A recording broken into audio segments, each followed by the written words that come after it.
현재 부동산 시장 점검이라고 적어놨는데 타이틀은 부동산 시장 점검이라기보다는 현재 가장 관심이 많으신 것들에 대해서 좀 짚고 넘어가자는 생각이 들어서 가져왔습니다. 제가 오늘 말씀드리고 싶은 건 이런 거예요. 뭐 관세 전쟁과 부동산은 어떤 관계가 있는가? 그리고 대통령 선거를 다시 하게 된다면은 지금 정권 교체를 원하는 국민들의 여론조사가 훨씬 더 많죠. 그렇게 했을 때 정권 교체가 되면 아무래도 규제 정책이 강화될 것인데 그런 규제 정책과 부동산은 또 어떤 관계가 있는가?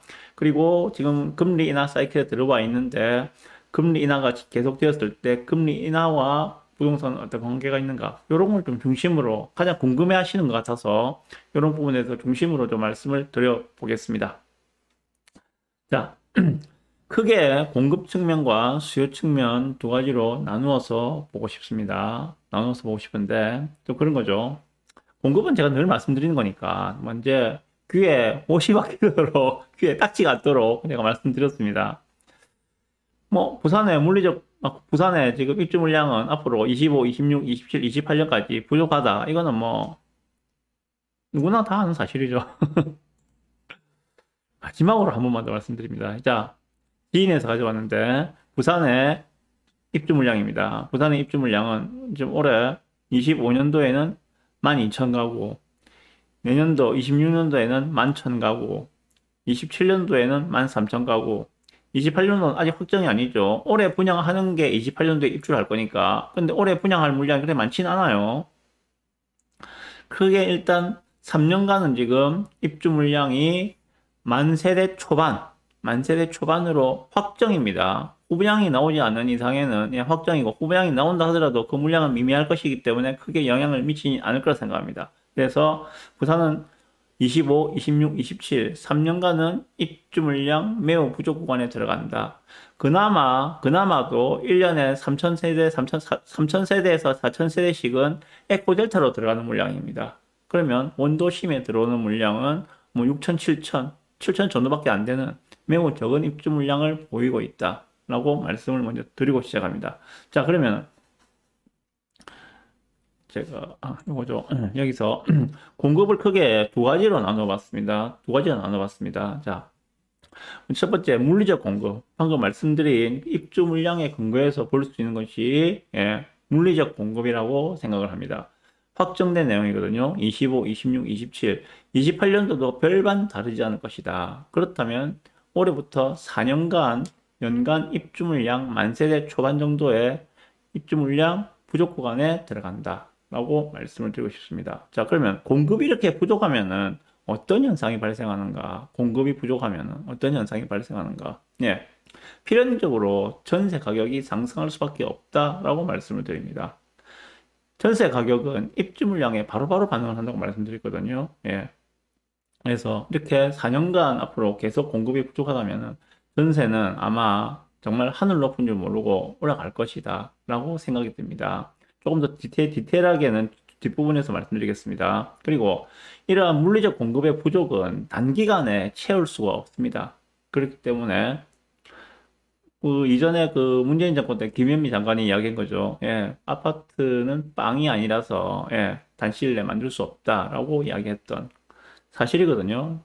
짓는 데만 최소한 3년이 걸립니다. 3년이 걸리기 때문에, 올해 이제 분양을 한다 하더라도 실제로 입주는 28년 이후가 되는 것이기 때문에 3년간의 입주 물량 부족은 기정사실로 받아들여야 되고 그 속에서 물리적 공급이 부족한 상황에서는 전세 가격은 오를 수밖에 없을 것이다. 라는 생각이 들고요. 자, 두 번째입니다. 정책적 공급입니다. 정책적 공급. 예. 정책적 공급이란 거는 어떤 의미냐. 예. 제가 쓰는 용어인데요. 예, 제가 생각하는 이 정책적 공급이라는 것은 다주택자가 집을 사서 임대를 넣으면 돼요. 이제 미분양 부산에 지금 거의 뭐 5천 세대 넘게 미분양이 있지 않습니까? 예, 이런 미분양들을 다주택자들이 사가지고 그래서 임대로 공급을 하면은 예, 전세 물량이 늘어나는 효과가 나오겠죠. 효과가 나옵니다. 예. 그런데 지금은 다주택자가 집을 살 수 없도록 만들어 놨잖아요. 당장의 취득세, 보유 중에 보유세, 양도세까지 해서 묶어가지고, 예. 지금 다주택자가 집을 살 수 없는 환경을 만들어 놨기 때문에 정책적 공급도 사실상은 어려운 상황이다. 다주택자를 통한 정치적 공고를 하기 위해서는 다주택자에 대해서 취득세, 보유세, 양도세를 풀어줘야 되는데 그게 윤석열 정부에서도 풀어주지 않았고 앞으로 어떤 정권이 들어설지 모르겠습니다만은 그 정권에서도 현재로서는 그 민주당이 정권을 가져갈 가능성이 좀 높죠. 예. 그렇게 된다면은 더 요원해 줄 수밖에 없을 것이다. 라는 생각이 듭니다. 자, 그러면 결론적으로 공급 측면에 있어서는 물리적 공급 3년간 부족은 사실상 확정된 팩트이고 정책적 공급도 사실상 어렵다고 보시는 것이 맞지 않겠는가? 자, 요것이 가리키고 있는 것은 무엇인가? 예, 이것이 가리키고 있는 바는 무엇인가? 예, 결론적으로 공급 부족에 의한 전세 가격 상승이 나올 수밖에 없을 것이다. 이렇게 먼저 말씀을 드립니다. 자, 두 번째. 수요 부분입니다. 자, 수요 부분. 관세 전쟁에 대해서 좀 말씀드릴게요. 지금 트럼프 대통령이 지금 난리도 아닙니다. 지금 중국에 대해서는 몇 프로더라? 40 몇 프로 관세를 매겼다가 중국에서 보복 관세로 대응을 하니까는 50%를 더 때렸죠. 100%인가 되는 관세를 갖다가 지금 중국에 선포를 해놓은 그런 상황들입니다. 완전 관세 전쟁이거든요. 미국이 지금 전 세계를 상대로 관세를 가지고 전쟁을 벌이고 있는 그런 상황입니다. 예. 그럼 미국이 왜 관세 전쟁을 벌이는가에 대해서 이야기를 하자면은 많이 길어지니까 그거는 유튜브 찾아보세요. 찾아보시면 잘 나와 있습니다. 일단 그건 패스하고 제가 말씀드리고 싶은 것은 이렇게 관세 전쟁으로 인해서 발생하는 효과는 어떤 것들인가 거기에 대해서 좀 말씀을 드려보겠습니다.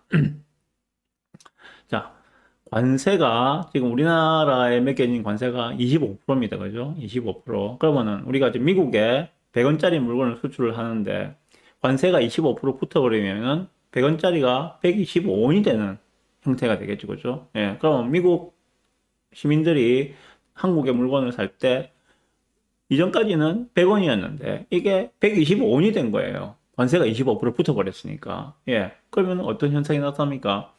25% 물가 상승의 효과가 나타나는 거죠. 인플레이션이죠. 그죠? 인플레이션. 네. 그런데 이 인플레 효과, 통상적으로 인플레이션이 나타나면은 어떻게 합니까? 미국 연준에서는 파월 의장 같은 경우에는 인플레이션을 억제하기 위해서는 금리를 인상을 시키죠. 그죠? 그런데 파월 의장의 금리 인상, 요거는 구조적인 인플레이션일 때 금리를 가지고 인플레이션을 조정하는 그런 역할들을 해왔습니다. 근데 이번에 파월 의장의 멘트를 보게 되면은 이번 인플레이션은 일시적인 거다. 단기적인 것이다. 예, 구조적이 아니란 이야기죠. 예, 그렇게 좀 이야기를 하고 있거든요. 예, 그래서 이번에 이 관세 전쟁으로 인해서 발생하는 인플레이션 효과는 일회성으로서 구조적인 물가 상승을 만들지는 않을 것 같다. 이렇게 지금 시장은 평가를 하고 있습니다. 근데 다른 한편에서 볼 때는 이렇습니다. 갑자기 물가가 100원 하던 게 125원이 됐어요. 그럼 어떻게 되겠습니까? 사는 사람 입장에서는 이거 비싸다. 안 사겠죠. 안 사게 됩니다. 그죠? 그럼 소비가 줄어든다는 거예요. 소비는 줄어들고 돈이 돌지 않으니까 경기는 침체하게 되겠죠. 경기는 침체하게 됩니다. 바로 이것이 지금 현재 미국 주식시장이 박살나고 그 영향으로 한국 주식시장까지 박살난 바로 이 관세 부과가 결국은 경기 침체를 가져올 거야 라는 이 시장의 그 컨센이 형성되면서 주식시장이 박살이 난 것들입니다. 엄청나게 빠졌어요. 지금 주가는요. 유가도 마찬가지입니다. 유가도 이러한 경기 침체를 이유로 수요가 줄어들 거라 예측을 해서 60불 언더까지 지금 내려가 있는 완전 폭락이죠. 폭락해 있는 이런 상황으로 보시면 됩니다. 자, 그러면 한국 기업 입장에서는 어떠한가? 자, 한국 기업 입장에서는 세계 최대 소비 시장이라고 그러죠. 세계 최대 소비 시장 미국에 수출하기 위해서는 25%의 관세를 이제는 더 내야 됩니다. 더 내야 됩니다. 그러면은 다른 나라도 미국에 수출한 나라가 있겠죠, 그죠? 예, 유럽도 있을 것이고, 많겠죠. 예, 아시아에서도 중국도 있을 것이고, 예, 베트남도 있을 것이고, 많을 겁니다. 예. 이러한 다른 나라와의 경쟁 관계도 생각을 해봐야 되겠죠. 예, 다른 나라와의 그 경쟁 관계도 생각을 해봐야 됩니다. 그러면은, 당연히 우리나라에 부과된 25%보다 더 적은 관세율을 가진 나라와 상대를 해야 되는데, 그렇게 된다면 경쟁에서 밀리겠죠. 똑같은 제품이 한국에서 수입된 거는 125원인데 예를 들어서 뭐 동유럽에서 수입된 물건은 120원이다. 그러면은 동유럽에서 수입된 물건을 사지 한국에서 들어온 물건을 사지는 않겠죠. 예, 경쟁력을 확보를 못하니까 가격 경쟁력을 확보를 못하니까 예, 이렇게 밀리게 됩니다. 그러면은 한국 기업 입장에서는 어떻게 해야 되느냐? 어떻게 해야 되겠습니까? 기존 판매가보다 더 낮은 가격을 책정하기 위해서 어차피 관세 25%는 확정된 상황이니까 물론 정부에서 어떻게 협상을 해서 조정할 여지는 있습니다만은 현재 시점 기준으로는 확정된 내용이기 때문에 현재 시점 기준으로는 네, 이 판매 원가 자체를 내리려고 하겠죠. 예를 들어서 100원짜리 물건 갖다가 95원에 수출을 하는 거예요. 95원에 수출을 해서 관세 25%를 맞으면은 그러면은 120원이면은 동유럽에서 들어오는 120원짜리 물건과 가격 경쟁력이 비싸기 때문에 괜찮다는 것들이죠. 결론적으로 한국 기업 입장에서는 기존 판매가보다 더 낮은 가격을 책정하기 위해서 영업이익을 줄이고 원가 절감을 하려고 노력을 하겠죠. 예. 이렇게 원가 절감을 하기 위해서 기업들이 노력을 하는 과정에서 뭐 기업 구조조정이 따라올 수도 있을 것이고, 예, 여러 가지 고통들이 따를 수밖에 없을 겁니다. 그것은 무엇을 말하는가? 결국 한국의 경기도 더 침체하게 될 것이다. 지금도 침체하지만은 더 침체하게 될 것이다. 이렇게 생각을 하는 것이 맞지 않겠는가라고 생각이 듭니다. 자, 그러면 결론적으로 이 미국발 관세 전쟁이 결국은 한국의 경기 침체를 더욱 심화시킬 수가 있다. 침체를 더 심화시킬 수가 있다.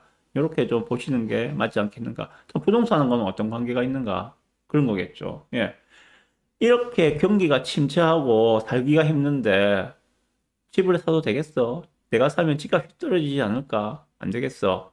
나는 집을 안 사고 전세를 살 거야. 이런 매매 수요는 감소하고 전월세 수요는 증가하는 양상이 나타나게 될 겁니다. 네.